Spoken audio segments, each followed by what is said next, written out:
इस वीडियो में हम डिफरेंट टाइप ऑफ मैट्रिक्स के बारे में बात करेंगे। सबसे पहले बात करते हैं इन्वोल्यूटरी मैट्रिक्स की। इन्वोल्यूटरी मैट्रिक्स उस स्क्वायर मैट्रिक्स को कहा जाएगा अगर मैट्रिक्स का प्रोडक्ट सेम मैट्रिक्स के साथ करने पे वो प्रोडक्ट हमें आइडेंटिटी मैट्रिक्स देता हो, तब उस मैट्रिक्स को इन्वोल्यूटरी मैट्रिक्स कहा जाता है। अगर दूसरे टर्म में हम कहें तो किसी भी स्क्वायर मैट्रिक्स का इन्वर्स अगर उसके इक्वल आ जाए तो उसे इन्वोल्यूटरी मैट्रिक्स कहते हैं। यहाँ पे आई जो है दैट इज आइडेंटिटी मैट्रिक्स।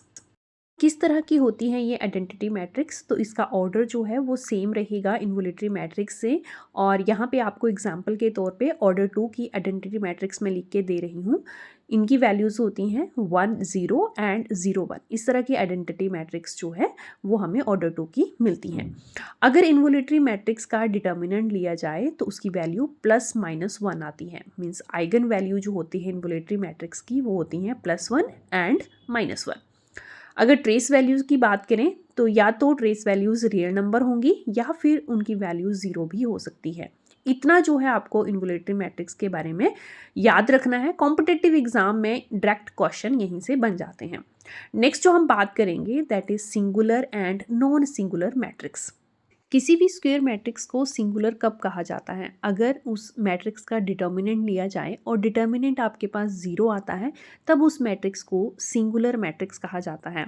और इसके ऑपोजिट नॉन सिंगुलर मैट्रिक्स वो मैट्रिक्स होती है जिसका डिटर्मिनेंट 0 ना हो। तो ये पॉइंट बहुत ही रिलेटिवली आप याद रख सकते हो सिंगुलर और नॉन सिंगुलर मैट्रिक्स को। अगर डिटर्मिनेंट मैट्रिक्स का 0 आता है तो वो सिंगुलर है, अदरवाइज वो नॉन सिंगुलर मैट्रिक्स हैं।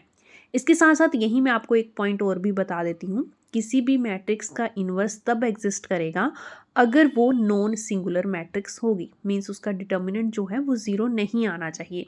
तो यहाँ से भी क्वेश्चन आपका एक बन जाता है। नेक्स्ट जो हम मैट्रिक्स बात करेंगे दैट इज ऑर्थोगोनल मैट्रिक्स।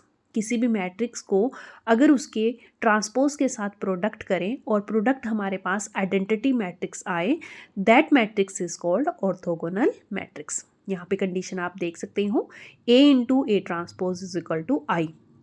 दूसरी टर्म में आप कह सकते हो कि किसी भी मैट्रिक्स का ट्रांसपोज अगर उसके इन्वर्स के इक्वल है तब भी वो मैट्रिक्स जो है वो ऑर्थोगोनल मैट्रिक्स कहलाती है। इतना आपको याद रखना है। सारे पॉइंट मैं आपको बता रही हूँ, इंपॉर्टेंट हैं ये। नेक्स्ट मैट्रिक्स है आइडेम्पोटेंट मैट्रिक्स। आइडेम्पोटेंट मैट्रिक्स में मैट्रिक्स का स्क्वायर उसी के साथ करके उसका प्रोडक्ट जो है वो सेम मैट्रिक्स आती है। मींस ए मैट्रिक्स हमने कोई एज्यूम की, उसका प्रोडक्ट किया और प्रोडक्ट करने के बाद हमारे पास मैट्रिक्स भी ए आ रही है, तब उस मैट्रिक्स को आइडेम्पोटेंट मैट्रिक्स कहते हैं। नेक्स्ट एंड लास्ट मैट्रिक्स जो हम डिस्कस करेंगे दैट इज यूनिटरी मैट्रिक्स। ये कंडीशन आप देख रहे हैं। सबसे पहले इस सिंबल के बारे में बात कर लेते हैं। ये मैट्रिक्स का कौन सा सिंबल है? अगर किसी मैट्रिक्स के ट्रांसपोज का कंजुगेट लिया जाए तो इस सिंबल से उसे डिनोट किया जाता है। तो यूनिटरी मैट्रिक्स क्या होती हैं? अगर किसी मैट्रिक्स को उसके कंजुगेट ट्रांसपोज के साथ मल्टीप्लाई किया जाए और वो यूनिटरी मैट्रिक्स अगर आपको प्रोवाइड करवाती हैं, that matrix is called unitary matrix. ये इंपॉर्टेंट टाइप थे मैट्रिक्स के। अदर भी बहुत सारी मैट्रिक्स के टाइप्स होते हैं जैसे रो मैट्रिक्स, कॉलम मैट्रिक्स, वो बेसिक हैं बहुत। बट अगर आप किसी कॉम्पिटिटिव एग्जाम की तैयारी कर रहे हैं तो इन मैट्रिक्स के बारे में आपको पता होना ज़रूरी है।